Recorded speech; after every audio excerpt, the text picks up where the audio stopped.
exist or has ever existed. Zeus, god thought to live on Mount Olympus in the Greek islands back in the 3rd and 4th century BC. I don't think Zeus really matches up very well with your idea of God. And I don't think Buddhists have a concept of God like you do. Most Buddhists, I don't want to say all Buddhists, I just want to say most Buddhists do not include a concept of God as you have explained to us. Another clarification I would like to make is there is confusion among Christians about whether Jesus is God. Some Christians seem to think that he is, that the two are identical. Others believe that he is the Son of God, who is a separate person from God the Father. And they even have this idea of the Holy Ghost, which is a third person. So it's all a little bit confusing. But I think what we can probably say is when Christians are referring to God the Father, they are referring to the God you have defined. And how the Jesus and the Holy Ghost relate to God the Father is a whole different complex issue. And we are not going to get into that today. That may be a topic for future discussion. The last thing I want to say is a little bit about the meaning of the word person and being.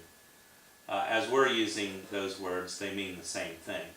And I think what they refer to is an entity that is a conscious, intelligent agent. Somebody with thoughts, feelings, perceptions, who makes decisions, who has memories, who makes judgments. In other words, if you take a human being and remove, I'll come back to that. You can go ahead. If you take a human being and you abstract from the idea of human being physicalness or the body, what you still have left is an idea of a person. And a person includes all these attributes I just listed. Conscious intelligent agent is kind of another way of thinking about person or being.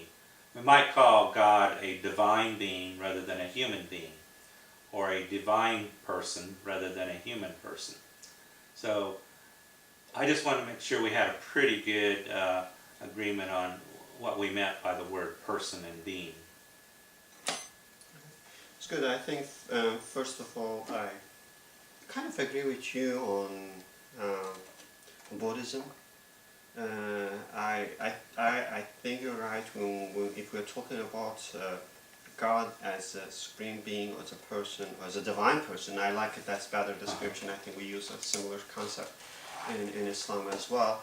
I think that it is quite difficult to include Buddhism in the list.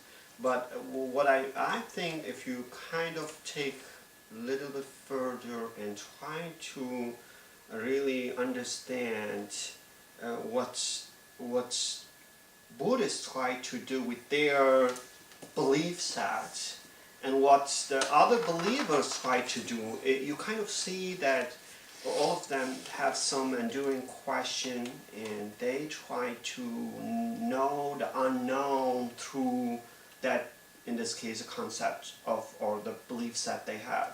So in this regard, I kind of see that if really there is such, if there's something beyond this, in this case, this material world, which somehow run the show or somehow related to what is going on in the world, then in this case you can say that Buddhists also need to have, can benefit from my argument as a believer, because from your point of view, there's nothing behind this material world. Everything is just what you see, that's all.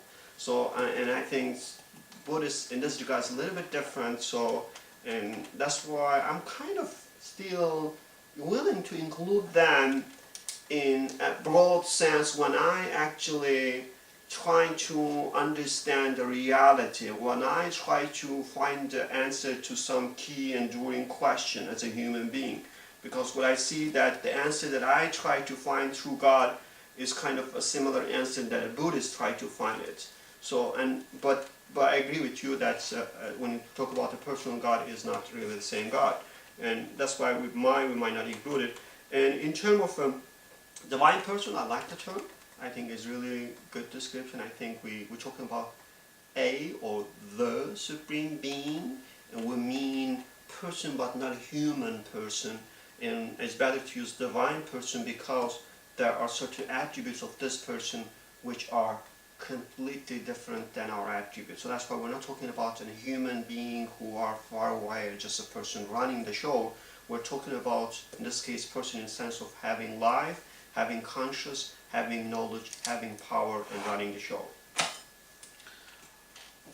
Well, I'll meet you halfway on your ideas about Buddhism. On the one hand, I do think that Buddhists believe in another kind of reality beyond material reality, the world of matter and energy. And so in that sense, they have beliefs similar to you. And they are different from people like myself who believe in naturalism. In other words, reality has to do with the material world of matter and energy. Surely there are things that we don't know about this world. So we humanists believe in the unknown and we respect the unknown. But we don't believe that what is still unknown is radically different from what is known. Now, you know, there's a lot of talk about dark matter and dark energy now, and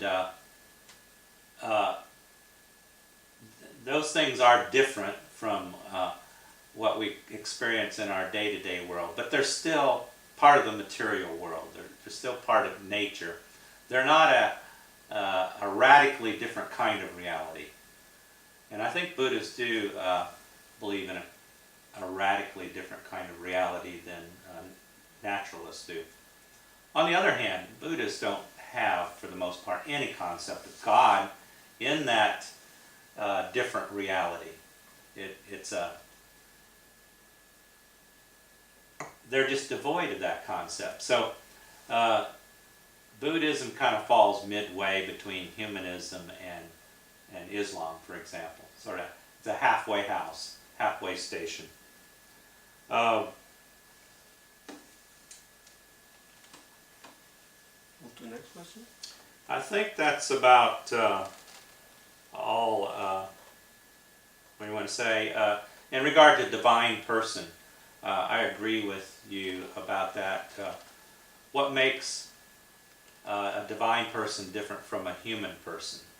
Well, you can think of it in two ways, of addition and subtraction.